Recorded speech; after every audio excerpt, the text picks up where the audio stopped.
여전히 K 증시 앞에 어두운 터널은 끝이 보이지 않고 있는 가운데 우리에게 현재 남아있는 것은 작은 손전등 하나랑 배터리 이제 여분 2개 정도. 그 2개의 배터리가 바로 정부의 공매도 금지랑 증시 안정기금 투입.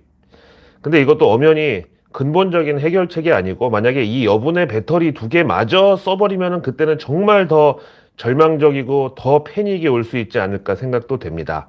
그냥 남아있을 때 우리가 여유를 갖는 게 제일 좋을 것 같은데 하여튼 제일 지금으로서 좋은 거는 빨리 터널을 통과해가지고 밝은 세상으로 나가는 건데 터널 통과하자마자 밖에 산사태 나가지고 바위돌이 떡하니 놓여있을 수도 있고 아니면 반대로 아름다운 해안길이 나와가지고 언제 그랬냐는 듯이 어두웠던 터널 속을 잊게 되고 바닷가 드라이브 내지는 바닷가 기차 여행을 할 수도 있죠. 분명한 거는 지금 우리가 터널 속으로 빨려 들어가고 있는 단계는 이미 지났고 현재 빠져나오는 그 중이라는 겁니다.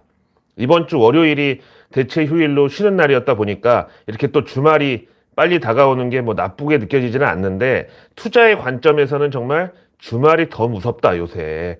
연휴는 더 괴롭다 이런 생각이 듭니다. 당장 또 주말에 푸틴이 핵 가지고 무슨 장난을 칠지 또 우크라이나의 젤린스키는 또 뭐라고 전 세계를 인질로 끌고 들어가는 그런 발언을 해가지고 이게 또 푸틴을 자극할지 그리고 또 영국에서 혹시라도 연기금 마진콜 터져가지고 파운드화랑 우리 원화의 투매가 언제 몰려들지 또 이번 주 일요일에는 시진핑 3연임이 확정되는 중국 공산당 대회가 열릴 예정입니다. 이거는 뭐 어제 중국 7중 전회 폐막할 때 공산당 헌법인 당정 개정안이 통과됐다고 발표 나왔으니까 이미 시진핑 영구 집권의 기틀이 다 마련이 된 거고 혹시라도 뭐를 그 소요 사태라든가 아니면은 공산당 내에서 시진핑 반대 세력들이 만에 하나 무슨 쿠데타라든가 아니면 반란을 일으킬까봐 이번 주말 중국은 이제 초긴장 상태에 들어갈 것으로 보입니다. 근데 여기서 시진핑이 극약 처방을 내놓는답시고 또 그놈의 공동부유 같은 거 들고 나오면은 글로벌 금융시장 전체가 또 요동칠 수가 있죠. 공동부유라는 게 어감 자체는 뭐 다 같이 잘 살자고 하는 거니까 좋아 보이는데 이게 대기업이나 부자들한테 돈 걷어가지고 못 사는 사람들한테 분배하고 민간 기업도 전부 국영기업화 해가지고 정부에서 소유하고 컨트롤한다는 거잖아요. 근데 이제 미국과 어떤 패권 전쟁에 유리하게 만드는 그런 의도가 여기 담겨 있다는 게 문제죠. 근데 만약에 이렇게 되면은 중국 기업들 주가가 다 어떻게 될까요? 아마도 우리나라 은행주들 PER처럼 다 뚝 떨어질 수밖에 없지 않나. 정부 컨트롤 받게 되면은. 그리고 영국발 리스크도 지금 심상치 않은 게 간밤에 영국채 10년물 금리가 다시 사상 최고치 돌파하는 거 봤고요. 그 다음에 영국 중앙은행인 영란은행이 나서가지고 매입해주고 어떻게든지 금리 내리려고 난리쳤던 장기채 20년 이상물 중에서 오늘 20년물 금리는 정말 영국에서 이거 넘으면 큰일 난다고 영란은행이 긴급 채권 매입 프로그램까지 가동시키게 했던 바로 그 5% 다시 돌파했습니다. 일단 지금으로서는 영란은행이 돈만 다 날리고 시장에서는 도로아미 타불이 돼버린 거죠. 우리 한국 증시의 외국인 지분이 40%고요. 그중에서 영국계 자금이 10%를 차지하고 있다는 것만 봐도 왜 영국이 갑자기 잘못되면 우리한테도 불리한지 당연히 알 수 있지만 더 끔찍한 거는 영국발 금융위기가 우리나라 금융권까지 덮칠 수 있다는 그 사실입니다. 이거는 정황이 어떻게 되냐면요. 얼마 전에 영국 파운드화 가치가 달러 대비해가지고 폭락하는 일이 있었고요. 그날 우리 증시 외국인들도 대탈출, 우리도 환율 폭등 나왔습니다. 그 이유가 뭐였냐면 지금 글로벌 전체적으로 인플레이션 국면임에도 불구하고 영국이 이제 부동산 법인세 부자 감세 정책 발표한 건데 여기에 대한 금융시장의 반작용이 바로 투매였습니다. 왜냐하면은 감세로 이제 영국 정부의 세수가 줄어들면은 영국이 이제 재정 적자 컨트롤하기 위해서 국채 발행을 늘리는 수밖에 없는데 국채 발행은 또 국채 가격 하락으로 이어질 수밖에 없잖아요. 근데 이 상황에서 영국 연기금의 경우는 채권 레버리지를 사용한 그 상품이 있었고 이게 순간적인 신용 위험을 초래하기 직전까지 갔던 거예요. 이런 상황에서 영국의 중앙은행인 영란은행은 파운드화를 더 찍어내가지고 그걸로 이제 국채를 사들이는 방식으로 국채 가격을 방어하려고 나설 게 뻔하기 때문에 그것까지 시장이 미리 예측하고 이제 파운드화 숏 포지션에 엄청난 자금이 몰리게 된 거죠. 여기서 인버스, 곧버스 투자자분들이 막 좋아할 만한 소식, 반대로 은행주 주주분들이 아주 신경질적으로 반응할 만한 시나리오 제가 하나 얘기해 드릴까요? 영국 연기금이 투자한 레버리지 상품 마진콜이 나비 효과를 일으켜가지고 미국에서 그 서브프라임 사태의 도화선이 됐던 CDO의 유사품이라고 지금 불리는 CLO, 우리말로 대출 채권 담보보증권, 이거에 만약에 투매가 나온다. 그럼 이게 지난 2년 동안 저금리 시기에 국내 은행들이 이 CLO를 엄청 많이 투자했어요. 근데 만약에 이게 유동성 위기를 몰고 온다 그러면 당연히 우리 은행들도 지급 준비율 때문에 대출 회수해야 되잖아요. 그럼 제일 약한 고리가 또 부동산 PF. 여기 터지고 그게 이제 저축은행 때리고 그 다음에는 이제 전 국민의 가계부채, 기업부채 도미노로 이제 대기하고 있는데 하여튼 어젯밤에 미국 생산자 물가지수 PPI 나오자마자 뭐 PPI 수치 자체는 예상치 조금 위에 있다고 나왔는데 그걸로 하루 종일 올려놨던 나스닥 선물 한 방에 다 빼버리는 거 보고서 야 진짜 지금은 누가 뭐래도 베어마켓 우리말로 대세 하락장이 맞구나. 진짜 모든 시장 참여자들이 하락할 이유에만 지금 혈안이 돼 있구나 이렇게 느꼈죠. 그리고 이 생산자 물가지수 PPI가 소비자 물가지수 CPI를 선행하는 경향이 있는 데다가 지난 9월 결과였잖아요, 이번 게. 근데 유가가 올해 최저점으로 떨어졌던 그 시기인데도 저렇게 생산자 물가가 8.5% 나왔다는 거는 10월, 11월 그리고 연말까지 미국 소비자 물가 이거 웬만해서는 떨어지기가 쉽지 않겠다. 이런 느낌을 주더라고요. 여기에 대해서 또 정말 공격적인 반응은 바로 페드와치에 나오는 11월 FOMC 연준 금리 인상 확률에서 바로 몇 시간 전까지 0.75%포인트 금리 인상 가능성이 60%대였는데 요 수치 나오자마자 순식간에 80%를 넘어가지고 수직 상승을 하더라고요. 정말 왜 Don't fight the Fed, 연준에 맞서지 말라는 말이 왜 월가의 그 교리처럼 쓰이는지 또 한 번 느꼈습니다. 이제 목요일 밤 CPI 그리고 여기에 대해서 또 우리나라 금요일장에도 하루 종일 이제 시끄러울 텐데요. 그 와중에 연준 매파들과 진짜 무슨 내통을 하는지 올해 들어서 FOMC 금리 인상 폭을 진짜 백발백중으로 다 맞춘 노무라 증권에서 리포트를 하나 냈는데 연준이 내년에도 금리 인상을 멈추지 않고 계속 가다가 결국 내년 연준 기준금리는 최대 5.5%까지 갈 거라고 전망을 했어요. 현재 월가 예상치는 연준에서 말하는 금리 상한선 4.5에서 4.75% 정도가 내년까지 이제 유효할 것으로 보는데 이것보다 훨씬 더 매파적인 시나리오죠. 대신에 이거는 뭐 희소식이라고 해야 될지 아무튼 미국 경제가 올해 4분기부터 이미 이제 지금 시작됐다는 거예요. 경기 침체로 돌입해가지고 내년까지 이 침체가 지속될 것이다. 그리고 침체 강도가 상당히 혹독할 것이다. 이렇게 보는데 그 결과 내년 9월부터 연준이 다시 금리 인하로 돌아선다고 중기 통화정책 전망을 노무라에서는 이렇게 정말 극단적으로 제시하고 있습니다. 반면에 바이든 대통령은 지금 11월 8일 중간선거 한 달도 안 남은 상황에서 사실상 선거 캠페인 모드로 들어갔는데 어제 그 월가의 큰형님격 우리나라로 치면은 뭐 미래에셋 박현주 회장급 그 정도로 볼 수 있는 JP 모간의 제이미 다이먼 회장이 미국은 앞으로 6개월에서 9개월 사이에 경기 침체에 돌입할 것이라는 그 발언을 했는데 그게 이제 바이든 입장에서는 신경 쓰일 거 아니에요. 아, 대통령이 경제 운영 어떻게 했길래 미국의 경기 침체가 온다는 발언이 있냐.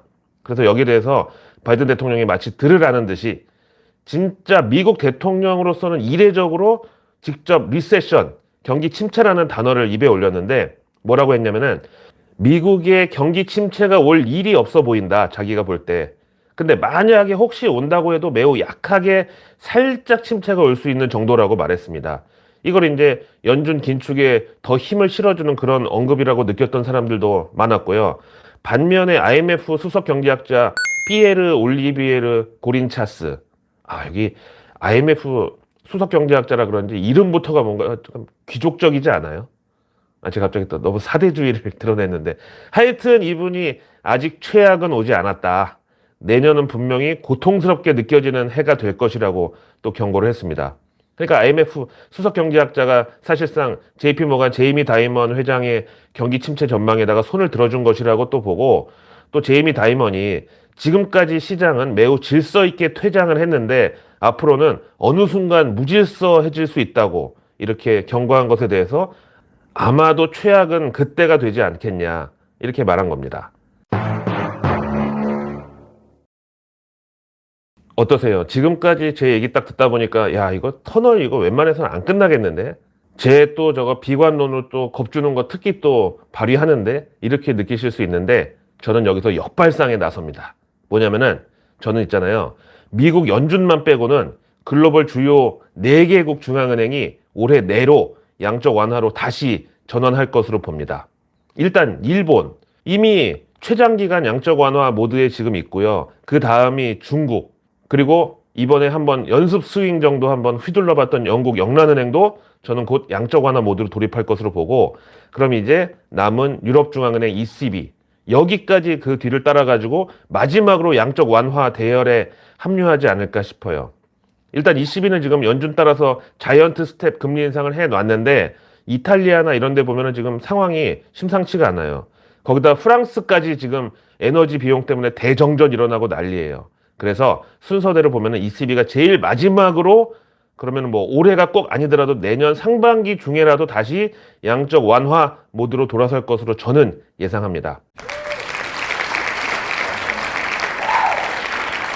근데 문제는 우리 한국은행인데 뭐 저만 그런지 모르겠지만 요즘 보면은 이창용 하는 총재야말로 조금 제롬 파월 연준 의장이랑 상당히 비슷한 면이 많다고 느껴지던데 특히 어제 기자회견에서 해외 주식 투자 열풍에 대해서 어떻게 생각하느냐라는 그 질문에 대해서 생각 없이 투자하다가는 상투 잡을 수 있다고 진짜 세게 후려치던데 이거 뭐 덮어놓고 나타보면 거짓골 못 면한다 뭐 거의 이 정도 급의 매파적 워딩 아닌가요? 하여튼 여기에는 지금 한국은행에서 어떻게든지 외환시장 개입을 최소화하면서 환율 방어하려고 애쓰고 있는데 자꾸 서학개미들로부터 계속 그 달러 매수, 원화 매도 수량이 늘어나는 데 대해서 조금 신경질적인 속내를 드러낸 것이라고 볼 수도 있고 아무튼 그래서 미국만 빼고 일본, 영국, 중국, 유로존까지 저는 양적 완화 모드로 돌아설 수 있다. 그때 우리는 어떨 것이냐? 우리는 아마도 연준을 따라서 제일 마지막까지 지금 금리 인상 기조를 접지 못할 것이라고 봅니다. 당장 이번 주말에 쉬면서 제가 좀 생각해 보려고 정해놓은 토픽 2가지가 있어가지고 공유하면은 먼저 강세장이 만들어내는 가짜 실력이라는 표현으로 유명한 존 케네스 갤브레이스라고 영국 케임브리지대 경제학과 나와가지고 하버드 경제학 교수로 일했던 진보적 경제학자 중에 거의 원탑으로 꼽히는 이분이 얘기했던 착각하지 마라. 천재는 당신이 아니라 상승장이다 라는 발언. 요거 저는 조금 역발상으로 역시 반대로 좀 생각해 보려고 하고요. 또 하나는 영화 그 빅쇼트의 주인공 마이클 버리가 참 이분이 어떤 그 심상치 않은 기운 또 시장에서는 하방의 냄새를 잘 맡는 사람으로 유명하잖아요. 근데 최근에 이 사람이 자신의 트위터에다가 갑자기 인정한다. 나 지금 약간 탐욕스러워지려고 한다. 이렇게 올렸었는데 근데 이 사람 좀 약간 조울증이 있는지 뭔지 트위터를 수시로 닫았다 열었다 막 그러는데 어쨌든 지금은 다시 또 닫았어요. 이 사람이 갑자기 어마 저거 꼭 사야 해. 요런 그 소리를 했다는 게 뭐냐 하면은 오런 버핏이 말한 것 중에서 남들이 겁에 질렸을 때 탐욕적이 되라고 했던 그 증시 격언을 인용한 것 같죠. 지금 모두가 이제 공포를 느끼는데 이때가 오히려 저가 매수의 기회가 느껴진다? 뭐 이런 뜻으로다가 게다가 하방의 냄새를 잘 맡는 마이클 버리가 저런 표현을 썼다는 거는 이제 거의 터널의 끝이 보인다? 이런 느낌을 자기도 받았다는 거죠. 근데 지금 주린이 분들, 동학개미 분들 대부분 다 주식에 왕창 물려있는데 뭔 돈으로 지금 저가 매수를 하란 소리예요. 작년에 코스피 3,300 넘어갈 때도 그놈의 마바라들이 지금은 팔 때가 아닙니다. 결코 아닙니다. 지금은 더 모아갈 때입니다. 그런 미친 소리로 사람들 전부 그냥 팔다리 묶어놓고 정작 지들이 고객들 수수료 띄어먹는 증권사들 고유 계정에서는 미친 듯이 공매도 때려가지고 개인들한테 내다바이 짓거리 했잖아. 그래서 내일 뉴스는 내일 보면 너무 늦습니다. 구독과 알림 설정만으로 아직 나오지 않은 오늘 뉴스도 아닌 내일의 뉴스를 매일 저녁 여러분들의 안방으로 제가 직접 배달해 드립니다.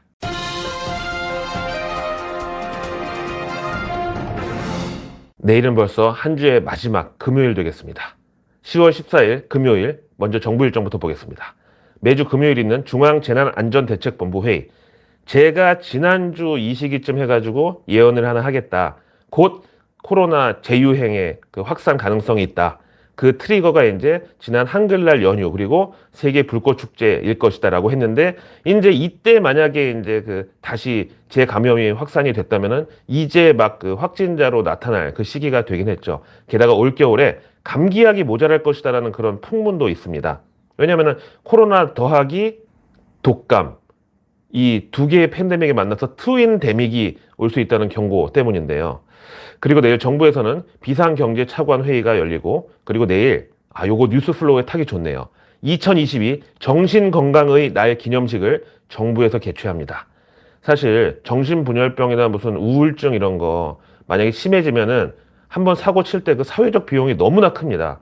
특히 요즘 장도 안 좋고 한데 극단적 선택을 혼자 하는 것도 모자라 가지고 막 가족들 해치고 아니면 하다못해 산불 내고 남 때문에 불 지르고 또 이제 그 불 지르는 거 이상한 그 성에 가진 분들이 요 날씨 추워지고 요때 이거 또 그런 욕구를 많이 느낀대요. 참나 이거 어떻게 해야 될지. 그래서 정부에서 이 정신 건강만큼은 100%다 케어를 해주고도 남을 만큼 저는 테마가 된다고 보고 이게 이제 증시에서는 2년 전에 코로나 블루 그 테마 처음 나왔을 때 그게 해당되죠. 자, 그리고 내일 국제통화금융위원회 이거는 IMFC인데요. 이 회의가 워싱턴에서 열립니다.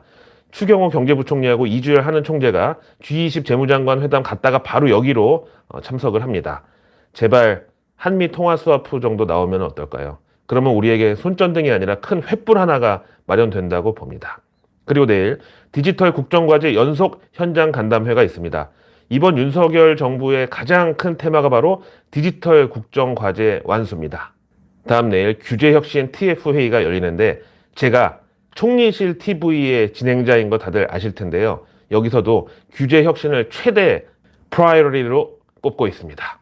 제가 진행하는 총리실 TV 이제 촬영 들어가니까 많은 관심 부탁드리고요. 저 절대로 국무총리님 앞이라고 해서 말 가려하지 않겠습니다. 고분고분 고라니 아닙니다.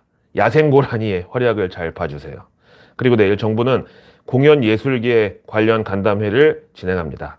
이제는 뭐 블랙리스트, 화이트리스트 이런 거 다 떠나가지고 공연예술계 워낙 힘드니까 어떻게든 이제 정부하고 좀 좋은 관계를 유지해야 되지 않겠습니까? 저는 이 수혜주는 이제 티켓 구매 대행 이쪽. 내일 2022 체육발전 유공 및 제60회 대한민국 체육상 정부 포상 전수식이 있습니다. 스포츠계가 한동안 미투니 뭐 이런 걸로 많이 시끄러웠습니다. 이제 리오프닝과 함께 스포츠도 다시 이제 재활성화 되는데 이거 최대 수혜주가 사실은 광고 기업들이에요. 내일 중기부는 한국형 등대공장 4개사 선정. 여기 등대공장은 인공지능이 핵심이고요. 빅데이터와 그 디지털 트윈이 적용돼가지고 실시간 원격 제어가 가능한 최고 수준의 스마트 공장 구축을 지원하는 것을 등대공장이라고 합니다. 내일 고용부는 재택근무 등 유연근무 선도적 활용 사업장 방문. 요것도 역시 뉴스플로우에 타기 좋죠. 재택근무의 시기가 이제 날씨가 추워지면서 다시 올 수도 있어요. 내일 환경부는 친환경차 연구개발 시설 방문. 뭐 경기도 화성에 있는 현대차 그 연구원 거기겠죠, 당연히. 다음 내일 이번 주 마지막 거래일 금요일 경제 일정도 많아요. 9월 ICT 수출입 동향. 이거는 이미 수치 나왔는데 9월 달에 208억 6천만 달러로 결국 이제 ICT 수출입은 흑자를 달성했습니다. 79억 4천만 달러 정도. 근데 자꾸 그 폭이 줄고 있다는 게 무역 수지와 함께 우리한테 걱정을 더해주고 있죠. 그리고 내일 9월 자동차 산업 동향. 요건 이제 전기차 판매량이 제일 핵심일 것 같고, 그 다음에 9월 고용 동향도 나옵니다. 그리고 9월 수출입 물가지수, 9월 중 금융시장 동향도 한국은행에서 발표하고요. 그리고 9월 이후 국제금융 외환시장 동향도 역시 보고서가 나옵니다. 외환 관련해가지고 그리고 일부 이제 외국인 우리나라 국채 관련된 수요가 어느 정도 유지가 되고 있나 이 정도. 그리고 10월 최근 경제 동향에 역시 또 환율에 대한 내용 들어있고, 그리고 중국은 내일 9월 소비자 생산자 물가지수 2개 다 발표되고요. 여기도 무역 수지 나옵니다. 그리고 일본은 9월 광의 통화 앰프 나오고, 그리고 프랑스가 9월 소비자 물가지수 CPI 내일 발표하는데 프랑스가 요즘 전력난이 심각하다고 해요. 소비자 물가지수의 에너지 비용이 또 어느 정도의 부담을 줬을까 우려가 됩니다. 그리고 내일 유로존은 8월 무역수지, 그리고 미국에서는 이번 주 PPI, CPI의 그 파도를 다 넘고 나면 이제 금요일에는 9월 소매 판매 수출입 물가 나오고, 그리고 10월 미시간대 소비자 심리 지수, 그 다음에 지난 8월 기업 재고도 역시 미국의 금요일 발표되고요. 우리 시간으로는 토요일 새벽에 그 결과가 나옵니다. 내일 증시 일정은 OSP가 드디어 신규 상장을 하네요. 그리고 이제 지금 3분기 실적 시즌 이미 시작이 됐는데, 이 중에서 굵직한 것만 보여드리면은, 먼저 일본에서는 패스트 리테일링, 바로 그 유니클로 운용사 실적 나오고요. 그 다음에 미국에서는 유나이티드 헬스, JP 모간 스탠리, 시티그룹의 실적 발표가 나옵니다. 여기서 중요한 거는 이 월가 대표 금융사들이 내년 경기 전망, 그리고 앞으로 실적 전망 어떻게 보는지, 이 가이던스라든지 전망 같은 언급이 제일 중요하다고 봅니다. 지금 저는 연준이 금리 인상을 멈출 생각이 전혀 없어 보이지만, 계속 이제 경기 침체론으로 자극하면은 과연 연준이 생각을 언제쯤 바꿔 먹을까? 근데 미국이 경기 침체 온다고 하면 우리는 어떻게 될까? 그 얘기 있잖아요. 미국이 기침하면은 한국은 뭐 감기 걸린다고.